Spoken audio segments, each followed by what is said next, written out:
27 जागांचे कल आतापर्यंत हाती आले। सगळ्यात मोठा पक्ष ठरलाय भाजप शिवसेना मिळून या ठिकाणी सत्ता स्थापन करतायत। मुंबईमध्ये पहिल्यांदाच भाजपचा महापौर होणार आहे। तर दुसऱ्या क्रमांकाचा पक्ष ठरलेला आहे तो उद्धव ठाकरे यांची शिवसेना। मनसेला सोबत घेऊन सुद्धा उद्धव ठाकरे यांचा फारसा फायदा झालेला दिसत नाही। मनसेचा अद्याप एकही उमेदवार विजयी नाही। 9 उमेदवार त्यांची आघाडीवर आहेत। भाऊ राजेंद्र दानवे यांचा पराभव झालाय।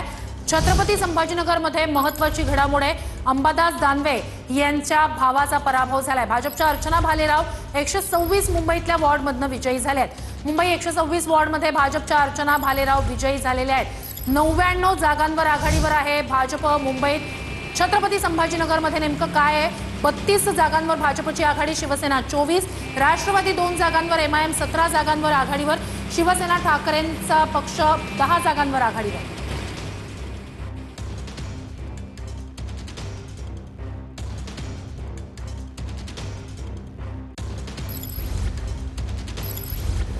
तर प्रभाग 105 मध्ये भाजपच्या अनिता वैती विजयी झालेल्या आहेत। मुंबईतला महत्त्वाचा असा हा वॉर्ड आणि महत्त्वाची लढत भाजपच्या अनिता वैती विजयी झालेल्या आहेत मुंबई प्रभाग 105 मध्ये। तर मुंबईतली महत्त्वाची लढत आहे ही प्रभाग 105। भाजपच्या अनिता वैती विजयी झालेल्या आहेत। 227 पैकी 227 जागांचे कल हाती आलेले आहेत। 130 जागांवर आघाडी आहे मुंबईत भाजप आणि शिंदेंच्या शिवसेनेची। तर मुंबईतले हे आकडे आपण पाहूया। मुंबईत 105 प्रभागात भाजपच्या अनिता वैती विजयी झालेल्या आहेत। 130 जागांवर आघाडी भाजप आणि शिंदेंच्या शिवसेनेची।